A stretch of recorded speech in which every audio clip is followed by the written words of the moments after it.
Je sens son souffle se répandre partout sur ma peau et j'en frissonne. Ses mains s'aventurent sous mon large t-shirt, où mes pointes sont déjà fièrement dressées. Tu sais quel effet ça me fait quand tu portes ce t-shirt sans soutien-gorge ? Non, dis-moi, je mens. Il me retourne pour me faire face et plaque son bassin contre le mien, forcé de constater la bosse épaisse qui s'est formée dans son pantalon. Ses mains emprisonnent les miennes et sa bouche me domine. Son baiser est sauvage, langoureux, urgent. Je gémis tout contre lui et il fait glisser une de ses mains dans ma culotte, contre mon entrejambe. Je gémis de plus belle et il mord ma lèvre inférieure. Tu es toujours prête à me recevoir. J'aime ça. J'aime t'entendre gémir contre moi. Je veux plus, Emma. Est-ce que quelques lignes peuvent vraiment réveiller un frisson, un souvenir ou une envie ? Parfois, il suffit d'un mot bien placé, d'une phrase chuchotée entre les pages, pour que quelque chose se réveille en nous. Un souffle qui ralentit, un regard qui change, un désir qui s'invite. La lecture érotique, on la croit solitaire, discrète, presque secrète. Mais elle est tout sauf passive. Elle fait battre le cœur, frissonner la peau, serrer les cuisses parfois. Elle peut réveiller un souvenir ou déclencher une envie. Et surtout, elle peut transformer la routine d'un couple en terrain d'exploration sensuelle. Dans cet épisode, on parle de lecture érotique comme outil du désir, comme déclencheur de fantasmes, comme jeu à deux. Je reçois 2 autrices, Héloïse Pigard et Stéphanie Loulabaye, qui écrivent des scènes qu'on n'oublie pas, des histoires qui collent à la peau et des personnages qu'on aimerait bien croiser ou peut-être même incarner. Leurs romans font vibrer, questionner, fantasmer et surtout, ils réveillent le corps, l'imaginaire et parfois même les couples. Si vous pensiez que les livres ne pouvaient pas rallumer une flamme, cet épisode pourrait bien vous faire changer d'avis. Restez bien jusqu'à la fin. Je vous réserve un défi complice à tester à 2 et aussi quelques témoignages vibrants de lectrices qui, comme vous peut-être, n'imaginaient pas tout ce qu'un roman pouvait provoquer. Bienvenue dans un épisode où la lecture devient caresse et la fiction, invitation. Bonne écoute. Oubliez les contes de fées. Ici, on parle du couple, le vrai. Celui qui se cherche, se bouscule, se retrouve. Celui qui rit, qui doute, qui frissonne. Bienvenue dans le Labo des couples, le podcast qui prend soin de l'amour sans filtre ni mode d'emploi.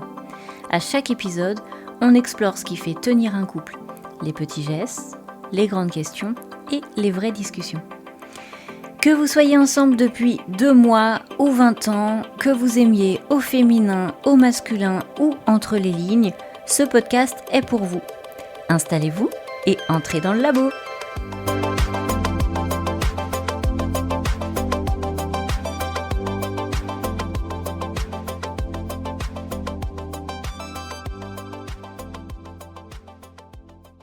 Alors, bonjour Héloïse, bonjour Stéphanie, est-ce que vous allez bien ?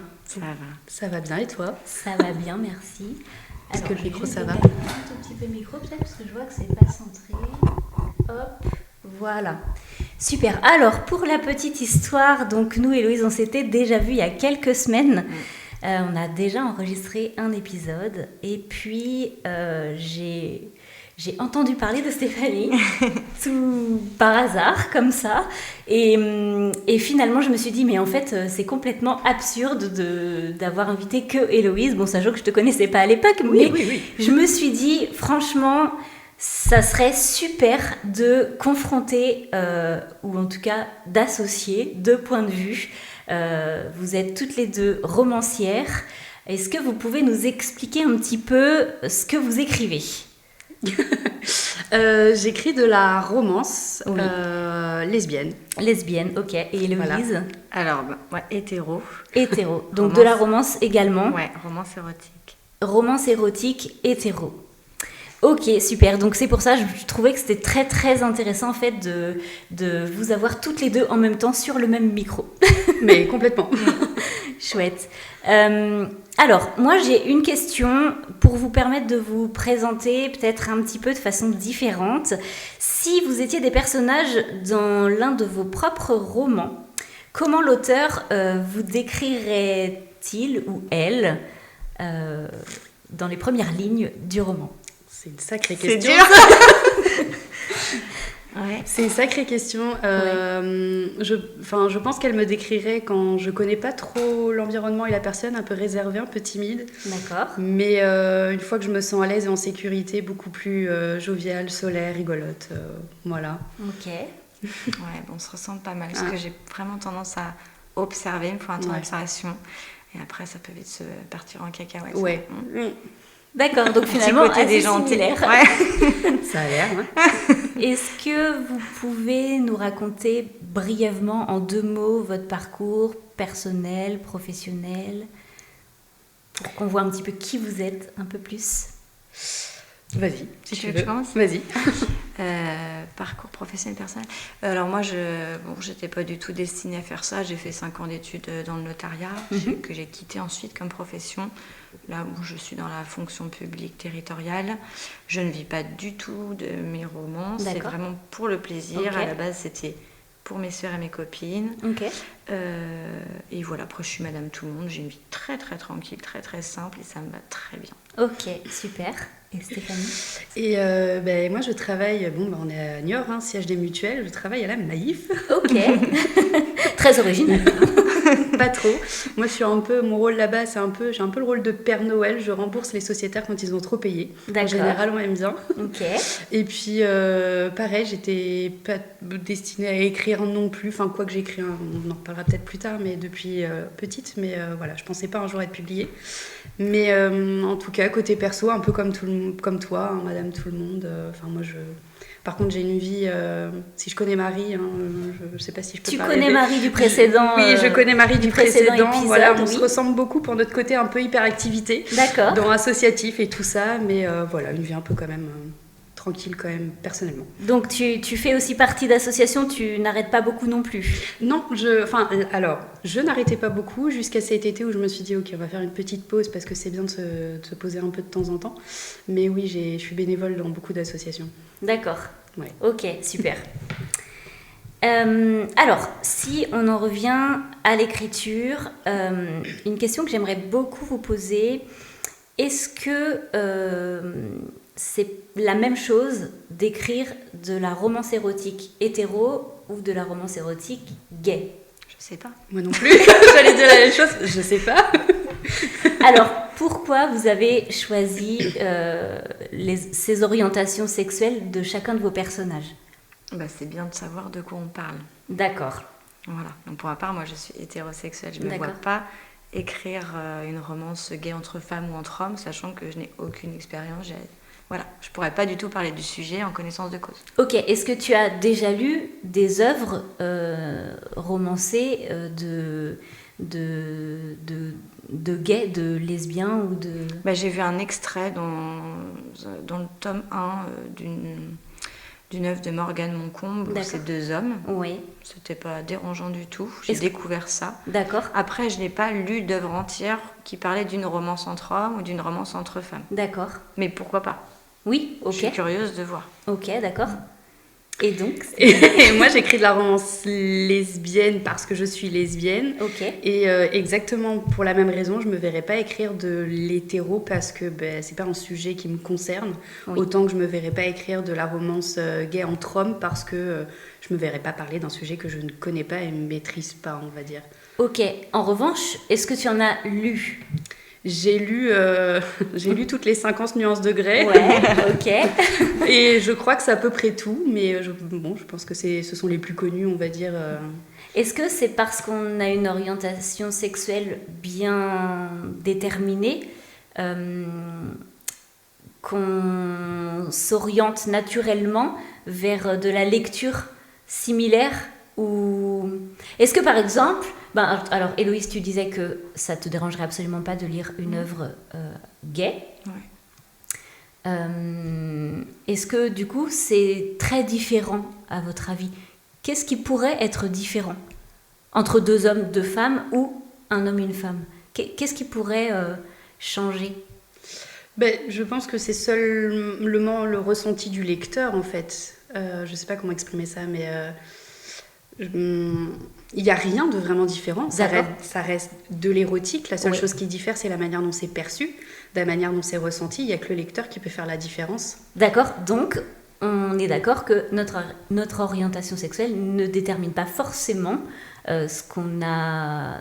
Enfin, ce qu'on doit lire, si je veux... Après, ça peut, parce que c'est une question de point de vue. Souvent, donc c'est écrit les romances à la première personne. Donc des fois, tu es dans la tête de l'homme, des fois dans la tête de la femme. D'accord. Et si c'est 2 hommes ou 2 femmes, peut-être tu peux ne pas réussir à t'identifier. À te projeter. Ok.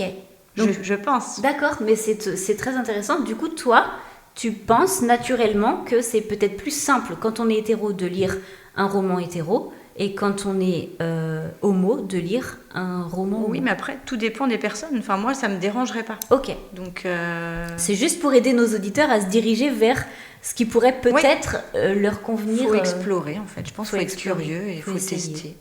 On est d'accord. C'est pas ce que t'en penses. Oui, complètement. Moi, je sais que j'ai lu les 50 nuances de Grey, par exemple. Mais à cette époque-là, je ne connaissais pas du tout ce monde, le monde de la romance lesbienne, en fait. Okay. J'ai découvert ça après. Après, effectivement, maintenant que je connais, j'irai peut-être moins sur de l'érotique hétéro parce que ça me correspond plus. Ok, d'accord. Ouais. Vous écrivez depuis combien de temps, toutes les deux? Toujours. J'allais dire la même chose. Depuis toujours. Est-ce qu'on a le droit de dire vos âges ou pas du tout? Ouais, moi, ça me dérange pas. Moi non plus. Bon. Alors, quel âge tu as, Héloïse? J'ai eu 30 là. Tu viens d'avoir 30 ans. Je viens d'avoir 30 bon anniversaire ans. encore une fois. C'est génial, merci. C'est le bel âge, profites-en. Mais c'est ça, je suis trop heureuse. Moi, je me prends une claque parce que je viens d'avoir 40. Ah, mais félicitations. Il y a longtemps? Au mois de juin. Au mois de juin. Eh ben, c'est le bel âge aussi, il paraît. Je vis ma best life, comme on dit. Ah, c'est génial. Donc, oui. Donc, 10 ans d'écart, presque une génération d'écart, finalement. Oui, c'est ça. C'est ça, intéressant. Donc vous écrivez depuis toi toujours et Stéphanie? Moi aussi, depuis toujours d'aussi loin que je me souvienne. Quand j'étais petite, j'écrivais tout, n'importe quoi. Et j'ai intégré la chorale de l'école. Je me souviens qu'on nous avait demandé d'écrire nos propres chansons. Ce que j'avais fait, j'ai trouvé que c'était... puis on les avait chantées vraiment devant un public et tout ça. Et puis au fur et à mesure des poèmes, d'autres chansons. Et vraiment la romance, c'est depuis... 2016, je dirais. D'accord. Vraiment de m'être lancée dans l'écriture d'un vrai livre, quoi. D'accord. Pas juste des petits bouts, des poèmes, voilà. Ouais. Ok. Ah, c'est bien. C'est marrant. Est-ce que vous êtes toutes les deux éditées? Alors, du coup, tu m'avais déjà répondu au premier épisode. Tu es en auto-édition. Tu as fait le choix de l'auto-édition. Et Stéphanie? Je suis éditée dans une maison d'édition canadienne qui s'appelle Homo Romance Édition, qui est vraiment estampillée LGBT. D'accord. Est-ce que c'est facile de rentrer dans une maison d'édition quand on écrit de l'érotisme? Alors en fait, j'ai une perception qui est un peu biaisée parce qu'on m'a toujours dit que c'était un peu compliqué de se faire éditer. D'accord. Seulement, moi j'ai envoyé mon premier manuscrit et j'ai eu une chance énorme qu'il ait été accepté de suite. Okay. Donc ma vision est un peu biaisée, mais de ce que j'en entends, effectivement, on n'est pas édité comme ça, quoi.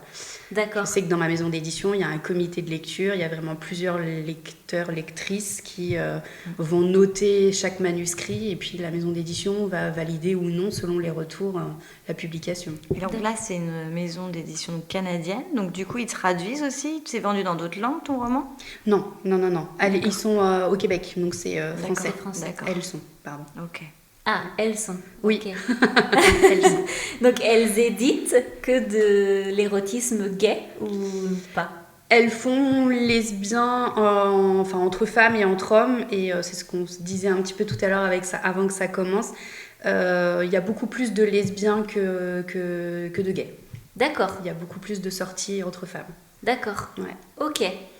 Ok, super. Peut-être que tu peux tenter ta chance. Ah ouais, mais il faudrait que du coup je fasse changer de bord mes personnages. Je sais Rien, pas si je rien serais n'est capable. impossible. Je peux relire si tu veux, je peux t'aider. Non, ils éditent pas du tout d'hétéro? Non. Ah oui. Ah non, c'est homo romance. Ok. Ouais, donc bon. Après, peut-être que sur une super œuvre, ils peuvent vouloir changer d'avis. Je pense pas. Si c'est la ligne éditoriale. Vraiment. La ligne éditoriale, c'est vraiment les romances LGBT et de la romance. Ok. Et du coup, quand vous ne lisez pas ou vous n'écrivez pas, qu'est-ce qui vous fait vibrer un peu dans la vie? Est-ce que vous faites des loisirs, des sports, je sais pas moi, des hobbies? Alors moi j'étais, parce que je le disais tout à l'heure, je fais une petite pause actuellement, mais dans pas mal d'associations. Okay. J'ai commencé par contre à faire du yoga, je trouve ça incroyable. Ok. Et en dehors de ça, je fais beaucoup de loisirs créatifs, tout ce qui est coloriage, tout ce qui est maquette, mandala. Okay. Là j'ai découvert les stickers 3D, où on a une petite maison comme ça et on colle des stickers les uns sur les autres pour que ça forme une vraie maison à la fin, enfin voilà. Ah d'accord. C'est sympa. Et du coup, il faut de la place pour exposer tout ça ensuite? J'expose pas forcément derrière.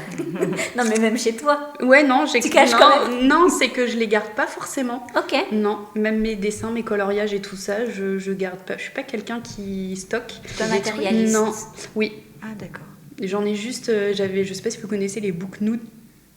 C'est des petites maquettes qui ressemblent à des maisons à la fin. Là. Ouais. Il n'y a que celle-là, parce que je l'ai faite avec ma petite sœur. Je l'ai exposée chez moi, mais sinon, non, je ne les garde pas. D'accord, tu gardes pas. C'est juste le faire. Ok. Ça détend. Ça détend, ça fait du bien. Oh oui. C'est sûr. Ouais, donc moi, c'est musique. C'est musique. Ouais, j'écoute beaucoup de musique parce que j'ai plus trop le temps de jouer. Mon fils a monopolisé mon piano, donc c'est compliqué. Mais donc musique à fond et sinon je cours, mais de là à dire que je prends du plaisir, pas du tout. Hein. C'est vraiment parce qu'il faut que je me défoule. C'est pour la santé. C'est aussi. Pour la santé mentale. Et puis après, si j'ai le temps, mais j'ai plus trop le temps d'écrire, c'est compliqué. Donc si j'ai le temps, ça va être de la couture pour me détendre. Ok. Ça, c'est bien. Ok. C'est très bien. Super. Est-ce que vous diriez que vous avez une certaine sensibilité, peut-être une hypersensibilité? On dit souvent que les auteurs de romans érotiques sont très sensibles, aiment tout ce qui est le toucher, la vue, les sensations. D'ailleurs, quand on peut lire ce genre de roman, on voit que vous jouez sur les mots pour justement essayer de faire ressentir ça au lecteur. Est-ce que c'est votre naturel d'être comme ça? Est-ce que vous êtes vous-même émotionnellement et... Oui, émotionnellement, oui. Alors pour le coup, je sais pas, moi j'ai commencé à écrire, je pense... J'ai été très longtemps déconnectée de mon corps, pour le coup. D'accord. Et ça commence à revenir, mais je pense que c'était une manière pour moi, justement, de trouver le chemin vers mon corps. Ok. D'accord. Donc oui, maintenant, un peu plus, mais ça n'a pas toujours été le cas. D'accord. Moi, je suis complètement hypersensible. T'es complètement hypersensible. Ouais. D'accord. Tout ce que tu peux écrire ou lire, tu le vis. Ah ouais. C'est mais ça. En plus, le fait que ce soit écrit à la première personne, souvent... Ouais, c'est l'impression que j'ai une autre vie en fait. Tu t'identifies au personnage. Pendant le temps de lecture, j'ai quitté mon mari, j'ai mené une autre vie avec un autre homme, c'était formidable. Après, je suis revenue à la maison. C'est comme les rêves érotiques. Oui, c'est ça, exactement. Ok. Qu'est-ce qui vous attire dans le fait d'écrire de l'érotisme? Qu'est-ce qui vous a donné envie d'écrire de l'érotisme? C'est justement en fait les sensations, je trouve. Que ça procure. Ouais. Que ça te procure ou que ça procure aux Les autres? deux. Les deux. Ouais. C'est ça que j'aime bien. Tu vois, je le retrouve dans la musique, c'est pour ça que j'en parlais tout à l'heure. Les frissons. Les frissons dans tout le corps, la musique, ça me le fait. Et les romances peuvent donner des sensations dans le corps, en fait. Et c'est ça que j'aime bien. C'est quand ça fait ressentir des choses aux gens, quoi. Ouais, quelque chose de... Quand les gens ressentent des émotions très lointaines, par exemple. Même pas des émotions, mais des sensations. Ok. Ça peut être des frissons, ça peut être le ventre qui se tord, tu vois. Le désir, création de désir. Ok. L'excitation, la frustration, tout ça, quoi. Frustration, ouais, c'est vrai aussi, on oublie, mais la frustration. C'est vrai, je me souviens. C'est génial à écrire ça. Oui. Alors, Héloïse, je trouve, est très douée. Ah bon? Alors, pour le coup, j'ai lu ton premier tome. Ah oui, c'est vrai que tu m'as dit que tu avais trouvé ça long. Alors oui, et du coup, c'est vrai qu'en termes de frustration, j'ai été un peu servie. Ok. D'accord. C'est vrai, au début, j'ai trouvé ça un peu long. Bon, après, quand c'est parti, c'est parti. Ouais. Mais c'est vrai que il s'est passé beaucoup de pages avant. Ouais, mais moi, c'est que j'aime ça. C'est que j'aime quand il y a de la tension. Quand c'est trop facile, ça me plaît pas. Ouais, je suis d'accord. Donc, tu procèdes de la même façon. Ouais, j'aime beaucoup jouer sur la frustration aussi, ouais. Ok. Surtout sur mon premier, qui s'appelle Au Père. C'est une histoire où ça met très longtemps à se mettre en place aussi. Mais il y a beaucoup de jeux et de tensions en attendant, en fait, que la première scène érotique arrive. Ouais. D'accord. Mais, ouais. Donc, vous jouez plus sur le romantisme Ouais. que sur l'érotique. Oui, Bah, c'est pour rendre l'érotique meilleur, en fait. je trouve aussi. Ouais. Faire durer le suspense, plus c'est long, plus c'est bon, c'est Ouais, ça? exactement. C'est ça.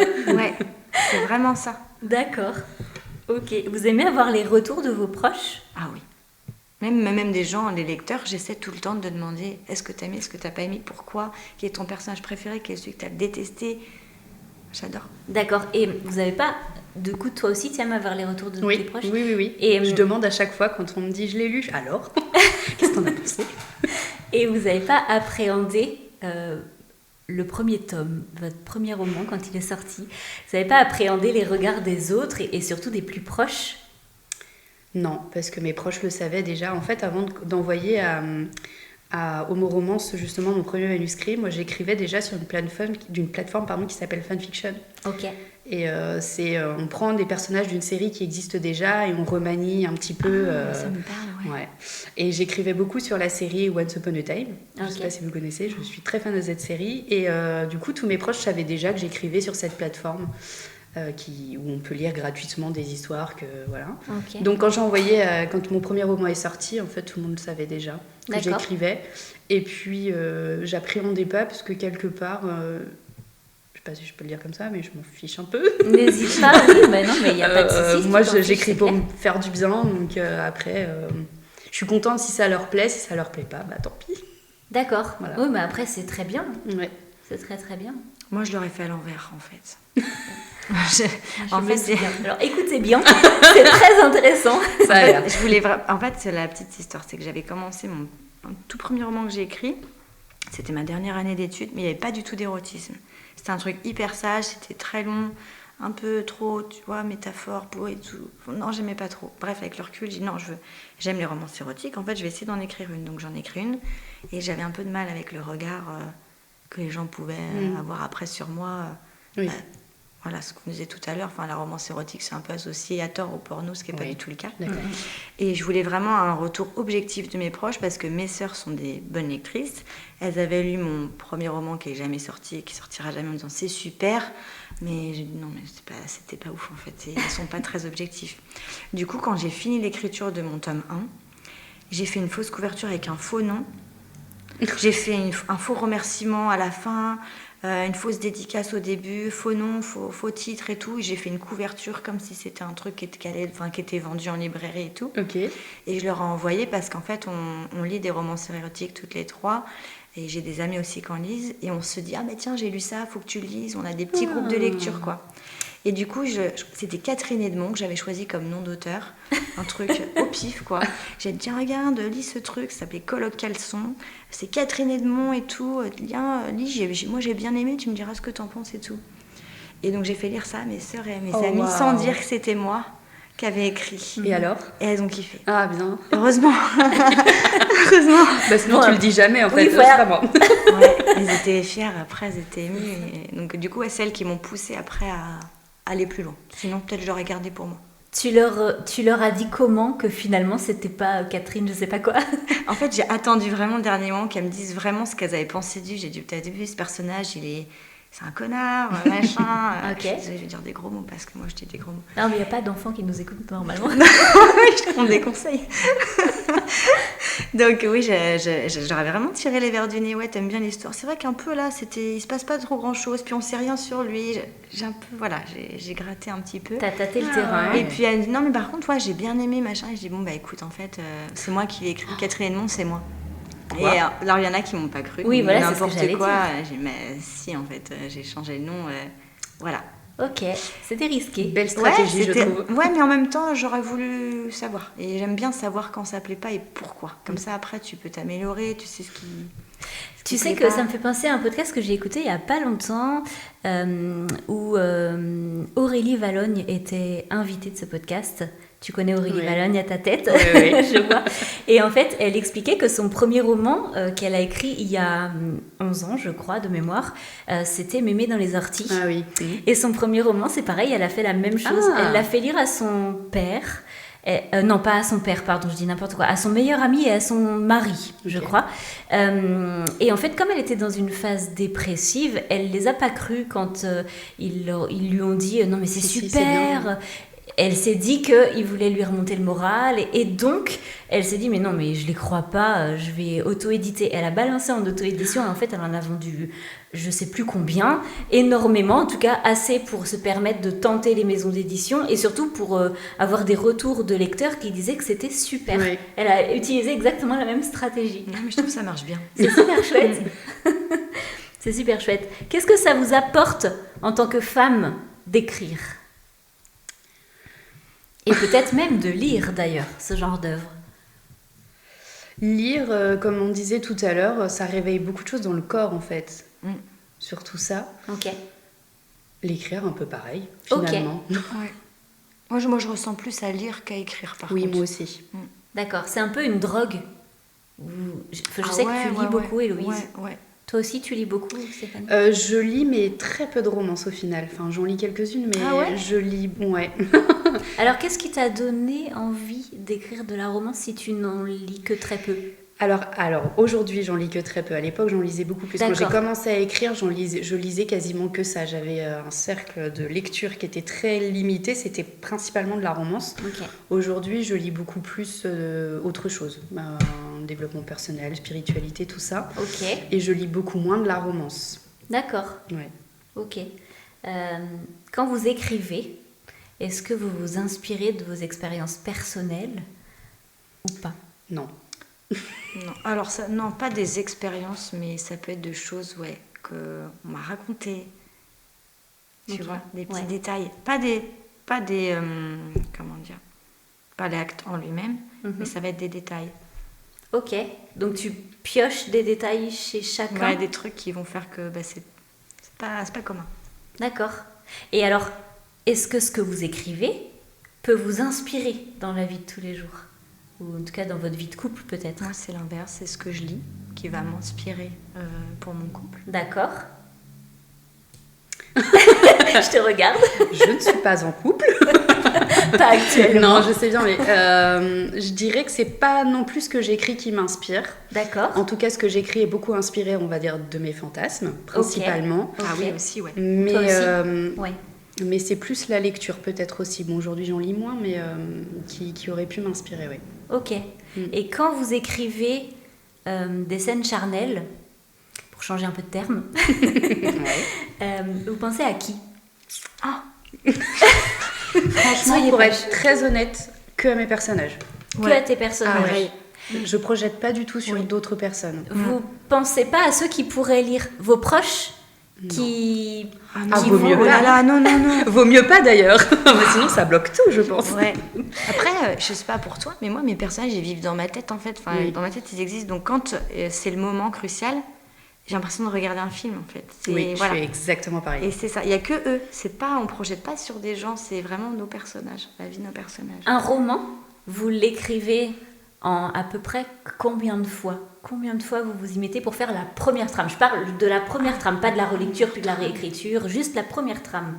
À peu près combien de temps ? Pour en revenir à Aurélie Valogne, elle expliquait qu'elle prend 2 semaines dans un hôtel tous les mois d'août. Elle prend 2 semaines dans un hôtel toute seule, juste avant la rentrée de son fils, je crois, fils ou fille, je crois que c'est un fils qu'elle a. Et pendant 2 semaines, elle écrit non-stop. À la sortie de ces 2 semaines, elle a sa première trame. Est-ce que vous fonctionnez de la même façon ? Ouais, c'est à peu près 2-3 semaines la première trame. D'accord. Et pas ensuite... du tout. Vas-y, continue, mais vas-y. Non, vas-y, je suis curieuse. Pas du tout. Moi, je fais ma première... En fait, je mets à peu près 1 an à écrire un roman. D'accord. Mais c'est 1 an, En fait, c'est pas stable du tout, c'est pas régulier. C'est quand je suis inspirée, quand j'ai du temps ou quoi, je vais aller écrire un chapitre ou 2. D'accord. Mais ça met un an en tout et je serais incapable de dire si je vais prendre 2 semaines par-ci, 2 semaines par-là. C'est vraiment complètement irrégulier. D'accord. Ok. Et après, donc tu dis que tu mets à peu près 1 an à sortir le roman. Toi, tu l'écris en 2-3 semaines et ensuite tu fais combien de réécritures, combien de relectures, tu sais pas? Alors, le premier, j'avais écrit le tout en 3 semaines parce que je ne travaillais pas. D'accord. Donc là, en 3 semaines après, j'ai pu l'envoyer à mes proches. Mais après, donc comme j'ai les retours de mes proches, c'est vrai qu'il manquait un peu de matière. Donc j'ai rajouté 70 pages à peu près. Et derrière, mais je relis 30 fois. Donc en fait, C'est tu horrible, réécris. d'ailleurs. Mais oui, c'est horrible cette phrase. Ok. Tu le vomis à la fin de ton Oui. livre, t'en peux plus. Ah, je confirme. Tu t'en veux plus. Donc tu D'accord. réécris des petits bouts, tu changes. En fait, il y a les problèmes de cohérence par rapport à avant. Donc tu réécris toujours un petit peu en même temps que tu relis. Tu C'est du corriges. perfectionnisme. Ouais, c'est ça. Mais est-ce que relu et réécrit un tout petit peu moins, ça serait pas... Enfin, je veux dire, est-ce que vraiment ça apporte... Oui. Ok. Oui. Ça apporte vraiment du positif. Sinon, Oui. tu peux avoir un roman qui est bâclé. Oui. Ok. Bon. Alors, si vous voulez vous lancer dans l'écriture, érotique, j'espère que vous avez du temps. Ouais, c'est ça, c'est le temps. C'est le temps. C'est le temps. C'est que, comme je disais, moi je mets 1 an à l'écrire, mais derrière, je le fais lire à 3-4 personnes qui lisent tous mes romans. Et puis après, il y a la réécriture, effectivement aussi. Comme tu dis, les problèmes de cohérence, les petits passages, ça manque de matière. Et là, moi je remets à peu près 2-3 mois de plus. Ok. Ouais. La correction, parce que comme tu dis, on le vomit. Donc moi, à la fin, Ah oui. je ne veux plus le lire. Je dis, Oui. allez, tiens, lis-le, tu me dis ce que t'en penses. Mais, Ouais, ok. Bon, super. Et si on passe côté lecteur maintenant, on va essayer de se mettre un petit peu à la place des lecteurs. On va essayer de leur donner envie, peut-être, d'ouvrir un roman érotique. ok. D'après vous, est-ce que vous pensez qu'un roman érotique peut être peut-être un point de départ pour parler de ses envies, de ses limites, peut-être même de ses fantasmes dans son couple? Oui. Carrément. Oui. Vous Les pensez fantasmes, que... ouais, c'est bien ça, pour aborder les fantasmes. D'accord, donc vous conseilleriez... Parce qu'en plus, Facilement. souvent, ça te donne des idées auxquelles tu n'aurais pas du tout pensé. Ou des choses que tu ne sais pas qui existent, ou des situations qui te plaisent. D'un coup, tu l'as vu dans le livre. Ah, en fait, est-ce qu'on peut faire ça? D'accord, On n'a pas ok. toujours identifié ses propres fantasmes, mais je suis d'accord, Ouais. c'est en le lisant que parfois on s'est dit ah oui, ça, effectivement, ça me fait bien. C'est ça, exactement. D'accord, ok, super. Donc vous conseillez la lecture érotique. Alors oui, ça c'est sûr, mais est-ce que vous conseillez de la lire en couple, chacun de son côté, et on en discute après?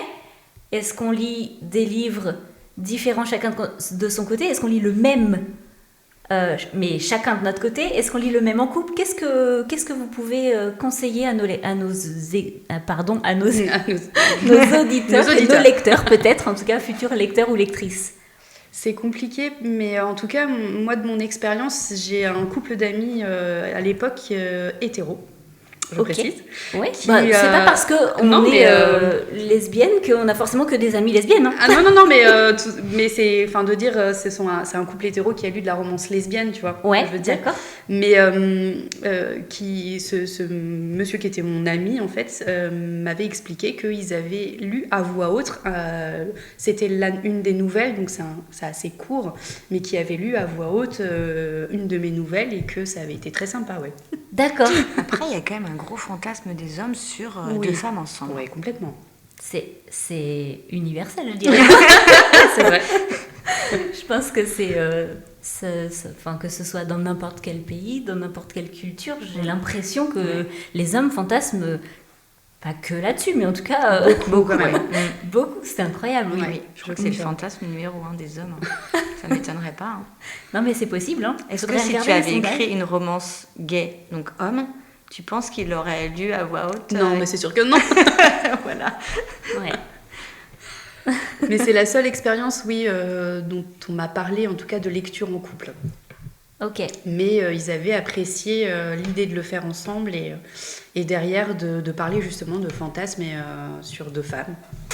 Mais c'est vrai Ça doit que faire c'est ensemble. une bonne idée de lire à voix haute et plutôt que de lire chacun de son côté, Ouais. lire ensemble à voix haute. Complètement, c'est ce qu'ils avaient fait. Ça peut être une forme de préliminaire finalement. Ben, c'est c'est ça. ce qui s'est passé. Ouais, ok, super.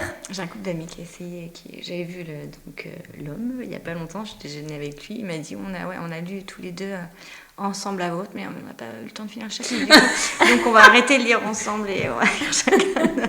Mais c'est bien, c'est positif. Oui, C'est positif. que ça marche. Je sais pas si les thérapeutes pour couple, est-ce que c'est quelque chose qu'ils peuvent conseiller, j'en sais rien, mais c'est une Pourquoi forme pas, de... une piste à Bah oui. explorer du coup. Complètement. C'est une forme de rapprochement comme une autre, hein, finalement. Exactement. Ça réveille tellement des choses dans le corps que ça peut que aider, je trouve. Ouais.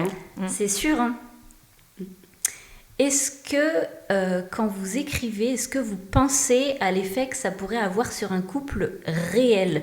Est-ce que vous cherchez à provoquer certaines sensations, certaines excitations, certains fantasmes plus que d'autres ? On peut Ou est-ce pas que vous y savoir, pensez pas à du tout ? l'avance ce que va ressentir une personne en lisant. Par contre, tu peux jouer. Moi, je joue toujours sur les 5 sens. J'essaie tout le temps, quand je fais une scène érotique, de faire référence aux 5 sens. Donc, tout le temps, l'odorat, le toucher, la vue, le goût. J'essaie, c'est plus compliqué. Mais Ouais. Ok. voilà. Ah, c'est intéressant. Ah, c'est intéressant, je ferai attention dans ton prochain Ouais. tome si je vois les 5 sens à chaque scène érotique. Ouais, j'essaie. Ok. Voilà. Tu fonctionnes comme ça aussi ? Alors, pour le coup, je pense pas du tout à la personne qui va le lire, ce qu'elle va ressentir. J'avoue que moi, je suis focus dans mon histoire et je ne réfléchis pas à ça. Mais effectivement, quand derrière j'ai des retours, ça fait plaisir. Oui. Mais quand j'écris, non. Mais j'essaye effectivement, alors pas tous les sens, j'avoue, mais j'essaye vraiment de décrire les ressentis. D'accord. Mm. Ok. Est-ce que vous pensez que certaines personnes peuvent mal prendre que leur moitié lisent des livres érotiques ? Oh non, il en tire tous les bénéfices. Il n'y a pas de souci. Il ou elle ? Oui, voilà, la personne, quoi. Ok. Ouais, je pense. Non. Moi, je vois pas pourquoi. Bah, Je pense que ça dépend comment va le couple aussi. Comment va le couple, où on en Ah, est à cette ouais. époque, à cette étape, on va dire, sexuellement parlant. Je pense que ça dépend beaucoup de choses. Il en tire les... Ça dépend si la personne lit de la romance érotique pour cacher ses envies, ses besoins. Ah oui, d'accord. je Ou vois ce que tu si veux dire. c'est pour, en termes de préliminaire, on va dire. oui, c'est comme un film. Ouais. Finalement, tu vois, il y a certaines personnes qui n'aiment pas que l'autre regarde des films porno, clairement, puisque, ou même pas vraiment porno, Oui, mais intime, érotique. complètement. Il y a certaines personnes qui n'aiment pas ça. Donc je pense qu'il y a aussi des personnes qui peuvent ne pas apprécier que l'autre lise ce genre d'œuvre. Mm, mm. Ok. Ah mais complètement, oui. Ça dépend de beaucoup de choses, hein, du couple en C'est vrai. général. hein. Qu'est-ce que vous diriez à ces gens-là pour dédramatiser la situation et pour essayer de les convaincre que mais en fait c'est rien de mal et que au contraire, comme tu dis Héloïse, ça peut n'être que bénéfique. Bah, peut-être les inviter eux-mêmes à lire, en fait. Essayer de lire. Et communiquer. Et Bah communiquer. Après, Ça, vous on n'êtes pas l'évoque thérapeute, mais- dans un autre épisode avec une thérapeute très Mais c'est intéressante important, aussi. parce que expliquer pourquoi l'autre aime à ce point lire l'érotique, enfin, s'il n'y a pas de conséquences sur le couple, enfin de conséquences en positif, Oui. mais pourquoi, essayer de comprendre pourquoi l'autre a besoin et envie de lire ça Mm. Et essayer de comprendre aussi pourquoi l'autre ne veut pas. aussi, complètement. Et se retrouver à mi-chemin. Essayer en tout cas. Oui. Donc, si je résume un petit peu ce que vous me dites depuis tout à l'heure, vous êtes assez raccord sur le fait que la lecture érotique, c'est un peu un complément à la sexualité réelle finalement. Une sorte de préliminaire. Oui, c'est ça. C'est Un moyen de s'évader un ou moyen de déclencher s'évader. des Oui. envies. C'est surtout ça pour moi. Ok. Un moyen de déclencher des envies et surtout de parler des fantasmes. C'est important. Ouais. Ok. Comme on disait tout à l'heure, voir une scène en disant j'avais pas pensé à ça, Ouais. mais ça me plaît et tout ça, et de pouvoir derrière en parler à son conjoint, sa conjointe, et En parler et essayer de, du coup, rejouer la scène. pourquoi pas. Pourquoi pas, ouais. Ok. Vous me donnez des envies, les filles. Qu'est-ce qui, d'après vous, définit un bon roman érotique et romantique, mais plutôt érotique, du coup? Pour moi, il ne doit pas y avoir de termes trop sais pas comment dire Trop ça. cru. Trop cru. Moi aussi, je suis pareil. J'aime quand c'est... Pas de hard, pas non. de BDSM. Alors ça dépend comment c'est raconté le BDSM. Voilà. En fait c'est plus pas dans la scène en elle-même mais comment c'est raconté. Ok. Moi je sais que dans mes scènes je n'aime pas avoir des mots crus, je sais pas si je peux dire ça. Bien sûr, Par dis. exemple le mot chatte, Pareil. désolée mais Ah oui. non. Non, ouais. Je C'est pas trouve que élégant. c'est pas élégant, ça ne suscite pas, à mes yeux pardon, ça ne suscite pas de désir, d'envie. Pour moi, un bon roman érotique déjà ne doit pas avoir des mots crus. Mais ça après c'est mes goûts. Hein. Ok, mais non, mais c'est très intéressant. Et après, ce qu'on disait tout à l'heure en off, quand il y a de la tension, quand c'est amené lentement, Quand on pour joue, que le point de bascule soit encore plus exceptionnel, quoi. quand on joue sur la frustration. De la Ouais, frustration, ça c'est ce que c'est je veux bien. dire. Exact. Et pas de clichés, quoi. Ça, c'est... Oui, ça je aussi. déteste ça. Est-ce que vous pensez qu'un lecteur va choisir à l'instant T un roman érotique par rapport à ce qu'il vit dans sa vie sur le moment? Est-ce qu'on se dirige plus vers l'un ou l'autre? Si par exemple on a plusieurs livres, allez, admettons on est au salon du livre, salon de l'érotisme ou je ne sais quoi, plusieurs livres devant nous, est-ce que vous pensez qu'on va aller choisir ce qui ressemble à ce qu'on vit actuellement? Ou est-ce qu'on va aller chercher peut-être quelque chose d'absolument complètement différent et qu'on n'a même pas déjà vécu du tout? Moi, je Qu'est-ce pense qu'on va que chercher ça- quand on a envie de lire un livre érotique? Qu'est-ce qu'on va chercher? Déjà, la couverture, je pense que c'est 50%, donc c'est un peu du pifomètre. Alors Et, Aurélie Vallon du coup disait, alors je suis désolée, je parle que d'elle, mais j'ai écouté son podcast il n'y a pas longtemps. Je suis désolée. En même temps c'est une référence aussi. Hein. Oui, aussi. Et du coup, elle disait que ses éditeurs ont voulu lui faire changer sa couverture. Elle a dit, mais pas du tout la couverture. Alors, elle disait pas qu'elle s'en fichait, que c'était pas très important, mais la couverture absolument, et d'ailleurs le titre aussi, absolument rien à voir avec le roman. Donc, peut-être que oui, la couverture peut attirer l'œil, mais est-ce que tu crois que c'est vraiment 50% de... Moi, il y a des romans, je vois la couverture, j'y vais pas. Ok. Ouais. Après, peut-être, voilà, si j'ai le temps, je vais tous les retourner pour lire la 4e. Ouais. Mais... C'est ce que j'allais dire. Moi, je retourne, je lis la 4e et... Ouais. Enfin, c'est parce que moi, je m'arrête jamais à l'apparence. Mais Bah, c'est pour le coup, si c'est dans les best-sellers, je vais regarder la 4e, évidemment. Ouais. Voilà. Ouais. Je vais être curieuse. Ok. Mais après, non, je pense pas que les gens vont choisir... la vie, enfin notre vie, c'est pas un roman, donc moi je peux choisir un truc qui ressemble à ma vie. J'ai ma vie, elle est super, mais on cherche autre chose, c'est pour s'évader aussi. Ok. Ok. Je pense qu'il y a deux points de vue sur ce coup-là. Moi, chez moi, il n'y a jamais tout blanc, tout noir, hein, désolée. Mais je pense qu'il y a des moments un peu charnières dans notre vie où on va vouloir lire un petit peu des histoires qui nous ressemblent, peut-être pour nous sortir la tête de l'eau, par exemple. Ouais. Ok. Et puis, il y a des moments où on a juste envie de s'évader, lire complètement autre chose. Je pense que ça dépend. Mais pour le coup, moi, si je suis au salon du livre lesbien, par exemple, il y a forcément des couvertures, je suis d'accord avec toi, qui vont m'interpeller. Oui, mais Et là, je vais aller lire. Voilà, On est exactement. d'accord. Je vais aller le lire. Mais je pense que ça va dépendre des moments, en fait. Après, peut-être la personne peut se diriger vers un protagoniste qui lui ressemble. Oui. Ouais. Parce que souvent, ils sont bien détaillés au dos. Ok. Et par exemple, tu vois, le cas typique, une femme qui est ronde, elle n'a pas envie d'avoir une fille qui a une taille 34 dans le livre, quoi. Ouais. Elle va pas s'identifier au Oui. personnage. On est d'accord. Ok. C'est un vrai sujet, ça. Hein. Bah ouais. De trouver des femmes un peu plus rondes dans les romances érotiques. Il y en a Ouais. tellement peu. Je suis en train, là. Mais je sais, j'allais bonne dire, qu'est-ce nouvelle. que vous attendez les filles? Ouais, ouais. Dans mon Allez-y. dernier, je la décris, il y a la future conjointe de ma protagoniste qui est un peu plus, qui est un peu plus enveloppée, on va dire. Ouais. Mais c'est vrai que pour en avoir lu quand même, hein, des romances lesbiennes, il y en a très très peu. Voire Même c'est- dans les hétéros, Ouais. il n'y en a pas beaucoup. C'est dommage. C'est dommage. Bon, C'est bah, dommage. écoute, tu vois ce qu'il nous reste à faire. Voilà. Déplorable. Let's go. Ah ben voilà. Dites-moi, je suis curieuse de savoir.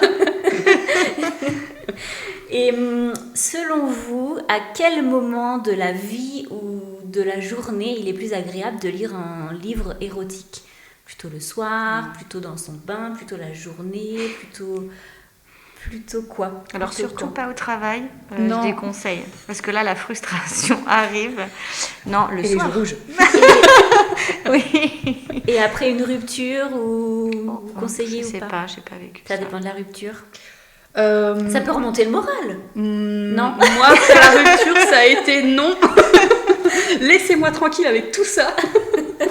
L'amour, le sexe, non, stop. D'accord. Overdose. Non, Ok. non. Ok. Est-ce que vous vous souvenez de la toute première scène érotique que vous avez écrite, respectivement? Oui, c'était à l'époque quand je publiais sur la plateforme Fanfiction, là, justement, où j'ai vraiment écrit quelque chose de plus élaboré. Et j'étais chez mon père. D'accord. Et il y avait tout le monde qui regardait la télé, en plus pas trop loin. J'étais sur la bout de ma table en train d'écrire la scène. Je pense qu'eux se sont doutés de rien, mais alors moi je m'en souviens bien parce que je pense que j'étais toute rouge. Je me sentais pas super à l'aise. C'était la première et la dernière fois où j'ai écrit en tout cas de la scène érotique en présence de quelqu'un. D'accord. Ouais, ça t'avait chamboulé, ça t'avait... Ah oui, Tu l'as vécu? J'étais pas à l'aise en sachant que ma famille était à côté. D'accord. Ouais. Je n'aurais même pas réussi à l'écrire. Moi, il faut que je sois toute seule. Il faut qu'il n'y ait personne dans la pièce. Toi, tu peux pas écrire en présence de quelqu'un? Non. Ouais. Ça s'entend, hein, ça s'entend parfaitement. Mais c'est intime, hein, quand même. Oui, c'est quand même intime. Après, même ceux qui écrivent des romans qui ne sont pas érotiques, oui, ça reste intime. Ils aiment beaucoup, enfin, ce que j'ai pu lire ou remarquer, ils aiment quand même beaucoup être dans leur bulle, finalement. Donc, faut pas être dérangé, faut pas qu'il y ait de bruit, faut pas qu'il te sorte de ta concentration, etc. Qu'est-ce qui fait une bonne scène érotique? Une très bonne scène érotique qui ferait l'unanimité, ça serait quoi? Ça peut pas faire l'unanimité. Ah, presque. Allez, on cherche à séduire le maximum de gens. Qu'est-ce qu'on met dans la scène érotique? Ça dépend ce que tu as eu avant, en fait. Oui, ça dépend. Donc plus la tension... Enfin, moi, pour moi, c'est la tension aussi, j'allais dire la même chose. Plus la tension est forte et longue, etc., plus la scène va être, waouh, épique. Ok. Il faut qu'il y ait du jeu de regard. Pour moi, ça, c'est... Il faut pas que ce soit en 2 secondes, quoi. Il faut qu'on prenne le temps de voir tout ce qu'ils ressentent, qu'est-ce qui se passe, machin. Donc des regards, du temps, de la patience. Et la description des ressentis. Oui, ça, c'est primordial. Plus que la description des actes. Pour moi, oui. Alors, il en faut, bien évidemment, sinon on n'arrive pas à s'imaginer ce qu'ils font. Bien sûr. Je comprends pas. Okay. Mais au moins, la description des ressentis, je veux dire, quand on touche, par exemple, savoir que, on en parlait tout à l'heure, ce qui explose dans le ventre, par exemple, je trouve ça hyper important. Pour moi, c'est ça qui va faire que le lecteur, les lectrices va vraiment ressentir quelque chose de fou. Ok. Et c'est un peu de dialogue aussi, c'est bien. Un peu de dialogue, tu aimes bien? Un peu le dialogue? Quand c'est silencieux, je trouve ça horrible. D'accord. Donc toi, tu nous disais tout à l'heure que tu essayes toujours dans tes scènes érotiques d'intégrer les 5 sens. Ouais. C'est une technique. Et du coup, Stéphanie, est-ce que tu as une technique, toi aussi, que tu essayes d'appliquer Non. Je fais vraiment au feeling, quoi. Mais vraiment au feeling, comme tu disais. Moi aussi, mes personnages sont dans ma tête. Et c'est un film, quoi. Mais je fais pas du tout attention à ça, en vrai. Pour moi, c'est important de noter les ressentis. Pour le reste, je vais... bien détailler. Ok. Est-ce que vous refusez d'écrire des choses Est-ce qu'il y a des contextes que vous refusez d'écrire, des actes que vous refusez d'écrire, Oui. On l'a dit tout à l'heure déjà, il y a des mots que moi je n'écrirais pas. Les mots, pareil. Moi, j'écris pas de trash. C'est vraiment des actes de la vie courante. Ok. Ça, je me verrais pas écrire autre chose. Et il n'y a pas de cliché. Alors, est-ce qu'il n'y a pas un cliché que tu aimes malgré tout? Tu dis pas de cliché, mais allez, cherche un petit peu. Je cherche, réponds, je cherche. Je réfléchis, mais... Est-ce qu'il y a des choses que tu refuses catégoriquement d'écrire? En fait, non, du moment que c'est bien écrit, du moment qu'on n'utilise pas les mots que j'aime pas. Non, mais c'est vrai, pour moi, si on respecte tout, si c'est fait dans le respect et tout ça, je vois pas... Alors oui, il y a des choses que j'écris pas, mais parce que forcément, on a nos propres goûts qui jouent aussi. Bien sûr. On va parler de la sodomie, par exemple. Moi, je n'en écris pas là-dessus parce que c'est pas un acte qui me plaît. Ouais. Donc c'est un peu comme on disait sur les romances gays ou hétéros, je me verrais pas écrire sur quelque chose qui Qui te correspond pas. Qui ne correspond pas, et je pourrais pas décrire les réelles sensations que ça peut procurer. Il y a des femmes qui en prennent du plaisir et tant mieux pour elles. Oui. Mais du coup, je me sens pas légitime d'écrire dessus, par exemple. Ouais, d'accord, ok. Ça s'entend. Pareil. Ok. Est-ce qu'il y a une scène qui vous rend fier? Une scène que vous avez sortie de nulle part comme ça et dont vous êtes fier? Ouais, j'en Oui. ai une, mais c'est pas dans les deux que j'ai sortis. D'accord, mais peu importe. C'est le premier que j'ai écrit. Donc c'était un couple marié en fait où le couple battait de l'aile. Ouais. Donc le mari s'en va, il est prof, il part 2 mois en vacances avec ses gosses, enfin avec leurs gosses. Et elle retrouve son amour de jeunesse. Ok. Et en fait, je me rends compte quand j'ai écrit l'histoire, je dis mince, c'est pas son histoire à lui. Et j'étais en train de marcher à l'arrêt de bus. Ok. Et d'un coup, c'est comme si on m'avait cassé un œuf sur la tête. Hop, j'ai écrit une histoire. D'accord. Il avait un passé, mais de dingue en fait. Et j'ai fait un chapitre sur lui. Et je sais pas d'où c'est sorti. C'est arrivé en 2 secondes dans ma tête. Ok. Voilà. Et j'étais Intéressant. trop contente de ce chapitre-là. Ok. Parce que j'ai rajouté un petit peu de piquant à son histoire, quoi. Ok. Voilà. Ok. J'ai pas... Non. Non. Non. Une scène que tu aimes bien? Quelque chose, celle que tu affectionnes peut-être le plus Dans mon dernier roman qui s'appelle Amnésie traumatique, la scène à la fin, on va dire, j'ai beaucoup pleuré en l'écrivant. Ok. Ouais, je pense les deux derniers chapitres, j'ai beaucoup pleuré en les écrivant parce que je les ai trouvés beaux, pleins d'émotions, on va dire. Et j'étais assez fière de les avoir sortis parce qu'en les relisant, j'avais toujours la même émotion. Et puis les personnes qui ont pu lire aussi ce roman dans mon entourage m'ont toutes dit que c'était beau. D'accord. Donc oui, ça. Après pour le reste, non, j'avoue, c'est la seule Ok. chose, donc c'est déjà pas mal. Est-ce que vous vous êtes déjà surprise à repenser à une scène que vous avez écrite?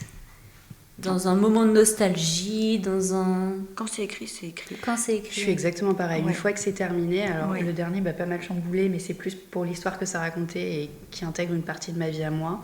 Mais les scènes en général, c'est écrit, c'est Ouais. pareil. Tu les as plus dans la tête. Quand tu les as Ouais. écrits, tout ça, il y a des personnages qui sont d'accord. partis de ta tête. D'accord, ok.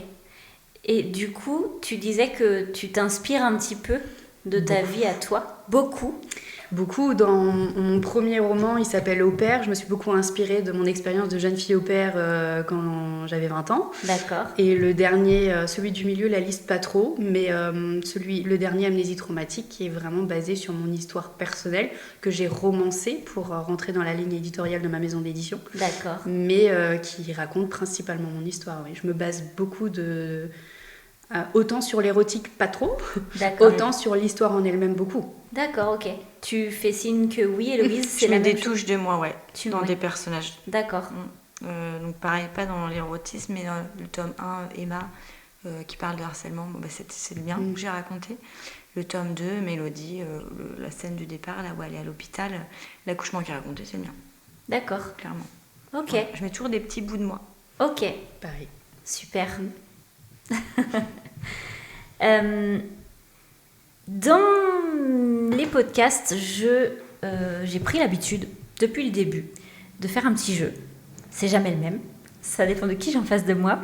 Et j'aimerais bien vous en proposer un à vous aussi aujourd'hui. Allons-y. Alors, on va faire sous forme de mini battle.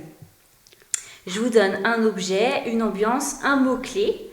Et chacune me propose en 1 ou 2 phrases une mini-scène que vous auriez pu écrire. Ok? On va faire mot par mot. D'accord? Ok. C'est Ok. bon? Ok, bon, pardon. Alors, si je vous dis une plume noire, Donc ça, c'est l'objet. c'est l'objet. Donc un trench. Ok? Une plume noire. Une plume noire. Qu'est-ce que ça t'inspire? Qu'est-ce que tu pourrais écrire? Ah, avec une plume noire. Je pensais qu'il fallait qu'on donne nos inspi à nous pour écrire la scène. Non. Ok, donc il faut qu'on rebondisse sur la plume noire. Oui. Ok, donc là, je dirais un bureau. Un bureau? Ouais. Ok. Une petite histoire rapide. Moi, je dirais les plumes qui peuvent servir à caresser le corps, Ouais. par exemple, Ok. Ok. qui serait sur une tête d'oreiller, je sais pas, un oreiller. Je sais pas Ouais. pourquoi, je le vois là. D'accord, Ouais, super. Un chalet sous la neige. Je vois quelque chose d'un peu plus cocoon, Ouais. d'une soirée en amoureuse par exemple, oui. Ah ouais. Amoureuse. Amoureuse, ouais. Une soirée en amoureuse devant un feu de cheminée. Moi, j'aurais plutôt un groupe de copains. Un groupe de copains. Ouais, parti en vacances, voilà. D'accord, tu fais durer le suspense. Ouais, grave. Moi, je fais La grave frustration. Je te l'ai dit, elle est très forte. Ah en oui, je vois ça, frustration. oui. Mais que va-t-il se passer Pardon. Alors, un mot-clé, interdiction. Ouais, Ouais, c'est pas mal ce mot-clé en Ouais. fait. Ouais, c'est bien, hein. C'est pas mal. Ça vous inspire pas? Si, moi je vois bien deux femmes qui sont toutes les deux en couple et qui ont vraiment une attirance l'une vers l'autre. Qui sont toutes les deux en couple avec chacune des de leur femmes. Oui, peu importe. Ok, Et qui ont toutes les deux une attirance l'une vers l'autre, mais c'est interdit. ouais, ok. Ouais, moi, je verrais plutôt un homme avec une femme, mais qui est déjà prise. Ah ouais, ok, adultère. Ouais. Ok. Vous pensez que ça, c'est un des fantasmes de beaucoup de gens, ou en tout cas de... Oh, je sais pas. Tu sais pas. L'adultère. L'adultère, est-ce que ça fait réagir les gens quand vous... Est-ce que vous mettez de l'adultère dans vos romans? Non, parfois jamais. Dans mon premier, j'en ai mis. C'est Est-ce vrai, que ton ça nom? fait réagir les gens? Est-ce que ça plaît? Est-ce que... Disons que, en fait, dans mon premier, donc la deuxième protagoniste était avec un homme qui n'était pas un homme très gentil. D'accord. Donc au final, c'est pas grave. Ok. On va dire, pardon, c'est pas grave. Ouais, d'accord. Ok. Et enfin, un lieu, une love room romantique. On est bien Front de placé. mer. Comment? Le front de mer. Le front de mer? Ouais. Ok. J'aimerais bien être au front de mer. C'est vrai. Qu'est-ce qu'on peut imaginer comme scène dans une love room romantique? Je revois toujours mes amoureuses, moi, hein, qui décident de prendre une love room pour s'accorder du temps. Pour s'accorder du temps, Ouais, pour pimenter un peu. oui, pimenter Ok. un peu. Pour oublier le monde qui les entoure. Oui, voilà, c'est vraiment une bulle juste pour elle, quoi. Ok. Intéressant. Est-ce que vous avez des écritures en cours, des romans en cours, les filles? Ouais. Ouais. Est-ce qu'on envisage de lire ça en 2026? Allez, ce sera le défi. Ah. 2026. Eh ben, Allez, génial. ce truc-là, ouais. Qui ne veut pas sortir. Oui, moi j'ai 13 manuscrits en cours. 13. Ouais, mais je prends pas le mince. temps d'écrire. Et il y en a un, oui, il est quasiment sur la fin, donc j'espère qu'il sera publié en 2026. En 2026. J'espère. Ok. Et où est-ce qu'on peut retrouver vos œuvres à toutes les deux? Donc rappelons-le, Stéphanie Lullaby, c'est Oui. ça? Je prononce bien? C'est Lullaby. Lullaby. Mais bon, c'est pas très grave. Ok. Donc, et Héloïse Pigard. C'est ça. Alors, où est-ce qu'on peut retrouver vos œuvres à toutes les deux? Sur le site de Mon Romance Édition, D'accord. pour les versions numériques, Ouais. et sur Amazon pour les versions papier. D'accord. Et numérique sur toutes les plateformes d'achat de manuscrits en numérique, en fait. D'accord. Stéphanie, on peut te retrouver sur les réseaux sociaux? Oui, sur Oui. Facebook. Je suis pas une très grande fan d'Insta. D'accord. Je galère un peu à m'en servir. Ouais, ok. Mais sur Facebook. Sous ce nom? Oui. Stéphanie Ouais. Lullaby, c'est ça? Lullaby, qui veut dire berceuse en anglais. Waouh. Ouais. Ok. Et Héloïse, du coup? Donc, moi, je suis sur les réseaux Facebook, Instagram, TikTok. Waouh. Ouais, mais je gère pas TikTok. Une J'ai génération délégué. d'écart, hein? J'ai délégué. cool. Non. Je sais. Il faut s'y mettre au réseau, mais vraiment, je délègue. Et après, pour les ventes de livres, du coup, c'est moi qui vends. Donc, pour l'instant, c'est sur mon Vinted, parce que je n'ai pas encore créé mon site. Ça va venir, je ne sais pas quand. Je travaille avec mon imprimeur Colibri aussi. Ok. Donc, ils vendent en D'accord. direct les livres. Donc, on peut commander sur leur site. D'accord. En papier. Et Amazon, il y a les e-books sur Amazon. Ok. Donc, voilà. Super. C'est pas mal. Eh bien, écoutez, merci beaucoup les filles. Je suis très contente de vous avoir reçues en Merci même à temps. toi. Merci d'être venue, Héloïse. Oui. Et puis, je vous souhaite plein de bonnes choses. Et puis, à très, très bientôt. Oui, à très bientôt. Merci. Ce qu'on lit nous transforme un peu. Et quand ce qu'on lit touche au corps, au plaisir, à l'intime, ça transforme encore plus. Aujourd'hui, Héloïse et Stéphanie nous ont montré que la lecture érotique, ce n'est pas juste une échappatoire. C'est une façon de réveiller l'imaginaire, de nourrir le désir, de poser des mots sur ce qu'on n'ose pas toujours dire. Leurs romans font plus que raconter des histoires. Ils invitent à ressentir, à explorer, à se reconnecter à soi et à l'autre. Alors si cet épisode vous a donné envie d'ouvrir un roman sous la couette, de lire à deux ou simplement de vous poser la question « Et si on commençait par une page ?» Alors notre mission est accomplie. On arrive maintenant à notre petit challenge habituel. Cette semaine, je vous propose d'écrire votre propre scène érotique à deux. Pas besoin d'avoir lu des tonnes de romans, ni d'être bon en écriture. On se prend pas au sérieux, juste un peu d'audace, d'imagination et de complicité. Installez-vous ensemble dans un endroit qui vous plaît. Prenez un stylo ou ouvrez une note sur votre téléphone et écrivez quelques lignes. Une scène, un début d'ambiance, un regard, un geste, une envie. Ça peut être drôle, hésitant, tendre ou carrément brûlant. L'essentiel, c'est que ce soit à votre image. Parce que c'est pas la qualité du texte qui compte, c'est le fait de créer ensemble un petit morceau de votre désir. Et si vous savez pas par où commencer, dites-vous juste « Et si c'était le début d'une nuit qu'on n'a pas encore vécue ?»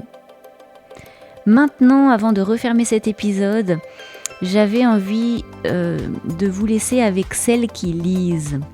Celles qui, dans l'ombre d'un livre ou à la lueur d'une lampe de chevet, ont ressenti vibrer, parfois ri, parfois rêver. Des lectrices qui ont accepté de partager avec leurs mots à elles ce que la lecture érotique a réveillé dans leur vie, individuellement ou en couple. Parce que finalement, ce sont leurs voix, vos voix, qui disent le mieux pourquoi ces histoires comptent. Merci à vous d'avoir été là, une fois de plus, pour écouter, ressentir, sourire peut-être et frissonner un peu.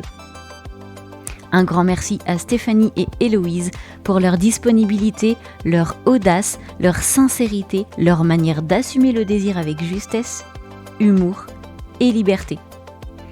Des femmes qui écrivent le plaisir sans détour mais avec beaucoup de finesse. Et puis merci à vous auditeurs qui prenez le temps de vous questionner, de vous reconnecter, de nourrir votre lien à deux autrement. Parce que le couple ce n'est pas toujours une évidence, mais c'est souvent un terrain d'exploration. Et ici, on croit que les mots, lus, écrits ou murmurés, peuvent aussi raviver les corps. Alors comme toujours, prenez soin de votre couple, de votre complicité et surtout de vos fantasmes. Ils méritent mieux que le silence. À très bientôt dans le labo des couples. Le fait de discuter de ces lectures peut créer une nouvelle forme d'intimité dans le couple. Ces livres peuvent stimuler le désir mutuel et servir de point de départ pour des conversations sur des fantasmes, des envies ou des préférences que l'on n'aurait pas abordées autrement. C'est une manière de se poser des questions sur notre propre sexualité et celle de notre partenaire, ce qui peut renforcer la connexion et la compréhension mutuelle.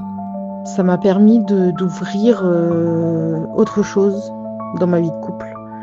Ça m'a permis de relancer un peu la dynamique sexuelle de mon couple. Éviter de nous encrouter, éviter de toujours faire les mêmes positions. Enfin voilà. Donc oui, effectivement, j'ai eu de l'inspiration sur certains romans. Ce qui m'attire dans les romances érotiques, c'est le fait que ce soit une lecture sans prise de tête. Ça détend, ça fait penser à autre chose et parfois ça réveille un peu des envies, des émotions qu'on ne vit pas forcément dans la vraie vie. J'aime bien aussi le fait que ce genre de livre aide à décomplexer la sexualité et à la voir d'une manière un peu plus naturelle. Et puis, on s'attache vite aux personnages et à leur histoire. Et donc, ça se lit vraiment tout seul, c'est super simple. Et ça donne même quelquefois des envies pour essayer de reproduire dans la vie perso. Je veux dire que ce qui m'attire dans ce type de lecture, c'est un peu en fait l'interdit, le fait de pouvoir se dire en fait que l'on regarde le sexe autrement que sur un film porno. En fait, ça permet aussi un peu plus d'imagination. Et souvent, les humains se respectent beaucoup plus que dans des films porno, hein. Il faut oser dans la vie parce qu'on peut découvrir de belles choses. Faut pas que ce soit cliché de dire voilà, lecture érotique, faut arrêter avec les 50 nuances degrés, les 365 jours qui clairement sont des minés, on va dire, à côté de tout ce qui sort en ce moment. Et faut pas hésiter parce que on peut découvrir de très très très belles choses. Et puis comme moi, devenir addict de par des lectures qui me transportent et qui me font sortir un peu de mon quotidien. Je dirais qu'il faut pas avoir peur d'en parler, qu'il faut pas avoir peur de lire ce genre de choses ou d'être jugé, parce que de toute façon on lit ce que l'on souhaite. Il y a des livres de l'époque, alors je pourrais pas citer l'auteur ou de livres particuliers, mais il y a des livres qui autant de leur royauté ou des choses comme ça s'apparentaient déjà à de l'érotisme. C'était beaucoup plus caché dans les correspondances, mais ça se retrouve. Donc c'est pas des choses qui sont nouvelles, et c'est des choses, je pense, qui sont naturelles. On a le droit de lire ce genre de choses, on a le droit d'être intéressé par le sexe, c'est pas tabou, même si les gens le pensent, c'est normal, ça fait partie de l'être humain, et donc je dirais qu'il n'y a pas de honte à ouvrir un livre et à le lire, et peut-être à repartir sur une libido normale aussi, si on a des soucis, des choses comme ça. Donc je conseillerais à ces personnes de ne pas avoir honte, de ne pas avoir peur du regard des autres, peut-être de commencer doucement, pas forcément par un livre érotique de A à Z, genre par exemple, peut-être pas commencer par du 50 nuances degrés de suite, mais peut-être commencer par des petites romances où il y a des petites scènes éparpillées, et petit à petit peut-être d'augmenter le rythme, ce genre de choses. Franchement, ces lectures m'apportent de la confiance en moi et de la sérénité, parce que ça m'aide à décomplexer, et en même temps c'est assez agréable, ça détend, et on se laisse vite prendre par l'histoire. Je pourrais recommander 2 autrices. En romance contemporaine basique, je recommanderais absolument tous les livres de Flora Stark, que j'adore. Et en lecture, les romances MM, dont je suis très friand là ces derniers temps. Je dirais absolument tous les livres de Marie H.J. Voilà. Donc ces 2 autrices sont pour moi celles qui me font ressentir plein de choses en lisant les livres. J'avoue que ça a libéré certains fantasmes auxquels on ne pense pas forcément. Souvent, on a les mêmes quand on parle à des gens, qu'on leur demande leur fantasme sexuel. Ils répondent des trucs un peu, on va dire, bateaux. Des choses banales en fait, que l'on entend 10 fois, 20 fois, le faire, je sais pas, sur la plage, ou avoir les yeux bandés, ou des choses comme ça. Et c'est vrai que le fait de lire ce genre de scènes nous permet aussi de voir d'autres choses. Un titre que je recommanderais les yeux fermés, Irrésistible. Le tome 1 et le tome 2, j'ai vraiment accroché. Ils sont à la fois liés, mais de styles différents. C'est ça qui m'a beaucoup plu. Et j'ai vraiment hâte que le tome 3 sorte. Clairement, ça a sauvé mon couple.